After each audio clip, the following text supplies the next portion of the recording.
हम लोगों में नाटक करना बहुत अच्छा आता है। हम लोग बाकी चीजों में भले ही गुण हम लोग श्रेष्ठ हों अश्रेष्ठ हों, नाटक में हम लोग बहुत श्रेष्ठ हैं। बहुत बढ़िया नाटक करते हैं हम लोग। भगवान ने एक कला दे के भेजा है हमको। जो नाटक ठाकुर जी के सामने कर रहे हो वो नाटक संसार के सामने करने लग जाओ। एक संसारी होने का केवल व्यवहार मात्र करने लग जाओ, भीतर से पूर्ण रूपेण ठाकुर जी के। इस प्रकार से निर्वहन कर सकते हो एक तरफा रह करके। एक तरफा पूर्ण रूपेण रहो। व्यवहार जब आवे, संसार जब आवे तो नाटक करो वहां पे। हाँ हम तो भैया यहाँ के हैं, अरे वाह ब्याह में जोड़ा जोड़ी कितने बढ़िया लग रहे हैं, छोरा छोरी दोनों हैं। मनी मन सोच रहे हो कि हे प्रिया प्रियतम आपसे सुंदर कोई नहीं, पर उनके मुख पे जाके कह रहे हो आहा तुम्हारी नाक का तिल कितना बढ़िया, तुम्हारे गले का जेवर कितना बढ़िया। पर मनी मन क्या सोच रहे हो, हे श्यामाजू आपके रूप पर तो वारी जाऊं। अब ये तो व्यवहार मात्र है ना, करना पड़ रहा है। व्यवहार में रहने लगो पर चित्त से एक तरफा हो जाओ। तन से कैसे भी रहो, चित्त से एक तरफा हो जाओ। इसको भी गलत मत ले लेना। महाराज जी कह गए तन से कहीं भी रहो, तो तन से भी वहां जाके वो सब ये भी तो तन ही तो खा रहा है, तन ही तो पी रहा है। मन से थोड़ी स्वीकार कर रहा हूं मैं, ला भाई एक गिलास बना दे। मन नहीं पिएगा मेरा, तन पिएगा। महाराज जी कह रहे थे कथा, ऐसा नहीं करना। बहुत कोट कर करके कथा करनी पड़ती है, क्यों कौन क्या अर्थ निकाल ले पता नहीं। तो एक बात हमारी ध्यान पूर्वक सुनिए, एक तरफा हो जाइए। या तो पूरे संसार के ही रहो या फिर यहां के रहो, दोनों तरफ रहोगे घाटे में रहोगे। और इसका प्रत्यक्ष प्रमाण श्री नंददास। एक विचित्र सी घटना है नंददास जी का जीवन चरित्र। श्री नंददास जी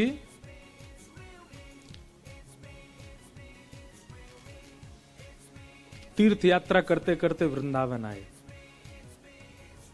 और वृंदावन में आकर के इतना मन लगा उनका कि ब्रज में ही बस गए, तो कहीं गए नहीं।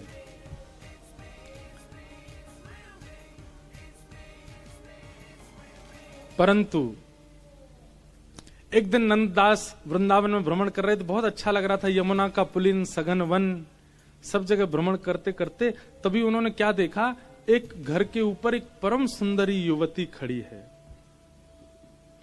उसका मुख देख करके नंददास जी स्तब्ध हो गए, पलक झपकना भूल गए अपनी। देखते रहे उसके चित्त को, उसके स्वरूप को। वो अपना कार्य करके जैसे चली गई तो नंददास व्याकुल से हो गए, कहां है कहां है, ढूंढने लगे, खिड़की से झांकने लगे, द्वार पर ही पहुंच गए। किसी ने आके दरवाजा खोला, बोले बताइए क्या काम। बोले एक युवती छत पर घूम रही थी, मुझे उसको देखना है। वो किसी को भी अटपटा लगे ऐसा कोई कहे तो। उस युवती को भी बहुत अटपटा लगा। वो गोसाई जी की कृपा पात्र थी, श्री विठलनाथ जी की, और ठाकुर जी की सेवा भी करती थी। पर देखो ठाकुर जी कैसे आपको खींच के लाते हैं, कहां से किस स्थिति में ले आते हैं। इसमें भी गुरु कृपा भगवत कृपा दोनों विद्यमान है।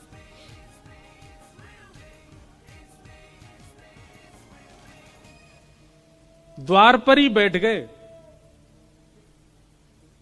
और नंददास स्वयं नहीं जानते कि वो ऐसा क्यों कर रहे हैं। उनको ऐसा क्या दिख रहा है उसके रूप में जिसके लिए वो वहां स्थिर होकर बैठ गए।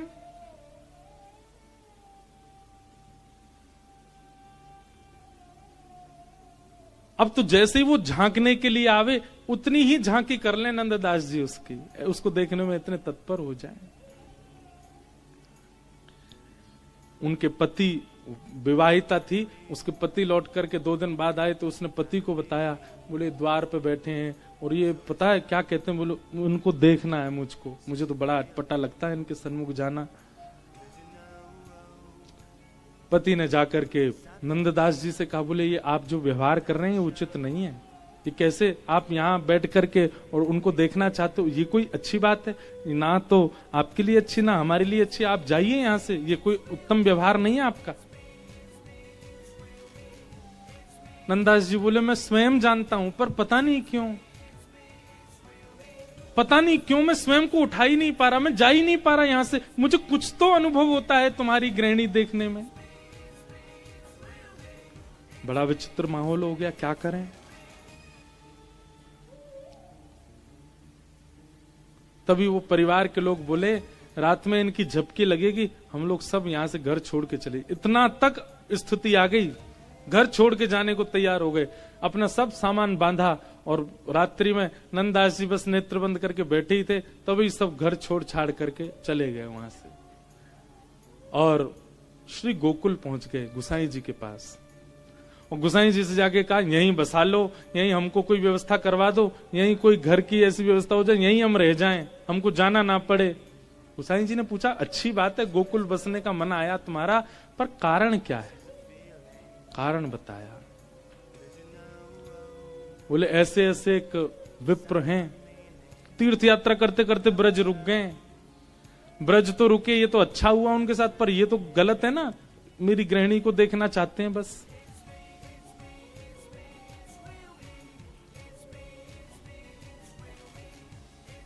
गुसाई विट्ठलनाथ जी के तुरंत नेत्र बंद, ये देखो ये गुरु का स्वरूप, बहुत ध्यान से सुनना।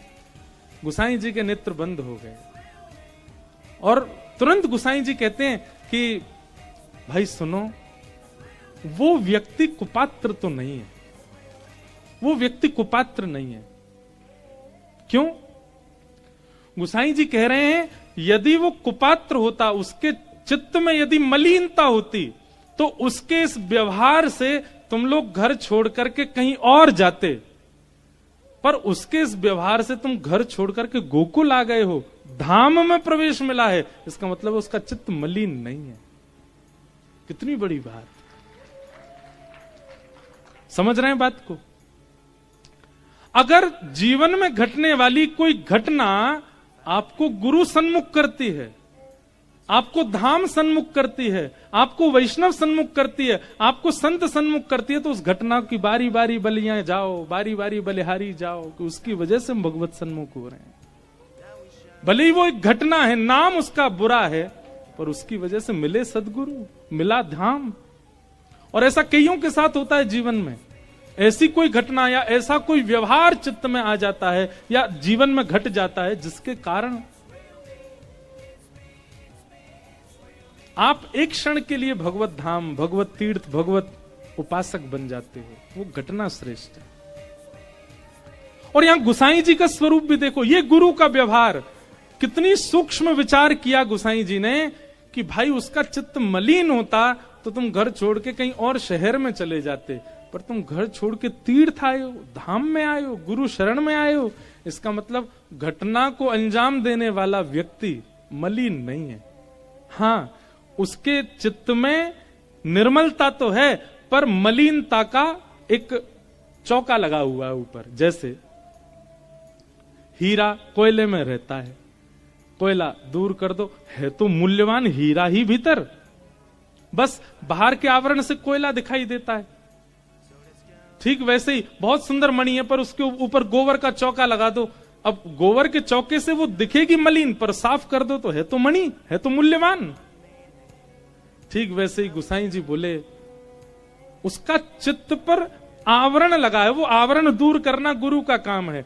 आवरण यदि दूर हो जाए तो वो व्यक्ति मलिन नहीं है, क्योंकि उसके इस घटना से आप लोग भगवत धाम आए, तीर्थ में आए। बुलाओ, और श्री नंददास जी को बुलाया। नंददास जी को बुला करके जैसे ही गुसाई जी ने अपनी दृष्टि से नंददास को देखा है, केवल दृष्टि में, मैं कहता हूं गुरु कौन?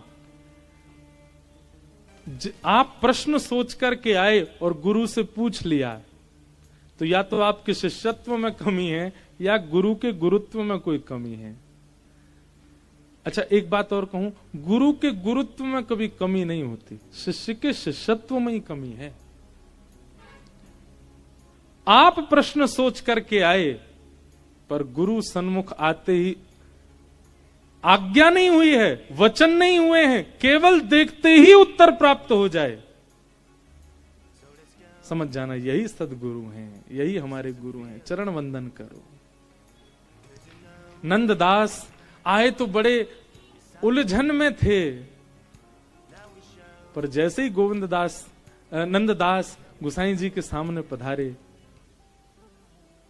गुसाई जी ने केवल अपनी दृष्टि से नंददास को देखा। नंददास को देखते ही नंददास ने एक बार पलक झपकी और जैसे नेत्र खोल करके देखा, संसार के सारे सुंदरता नीरस लगने लगी और सन्मुख विराजमान श्री जी बाबा अति सुंदर दिखने लगे। उनमें ही दृष्टि अटक गई नंददास की। अब तो बस वही दिख रहे हैं। नंददास जी ने खूब सुंदर सुंदर पद रचना की। तो एक तरफा हो जाओ, वहां भी यदि परिपूर्ण हो ना तो कभी गुरु दृष्टि पड़ेगी, तो गुरु दृष्टि पड़ते ही वहां उस अवगुण, देखो हमारे अंदर अवगुण कुछ नहीं है, बस वह अवगुण बंधा कहां है, वह गुण जो है वो बंधा कहां है, उस स्थान से अवगुण और सद्गुण होता है। आसक्ति है चित्त में, वही आसक्ति यदि किसी संसार में है तो वो अवगुण है, वही आसक्ति ठाकुर जी में तो वो सद्गुण है। क्रोध है चित्त में, वही क्रोध संसार के लिए तो अवगुण, वही क्रोध लाल जी की सेवा में कभी कभी आ जाए तो सद्गुण बन जाए।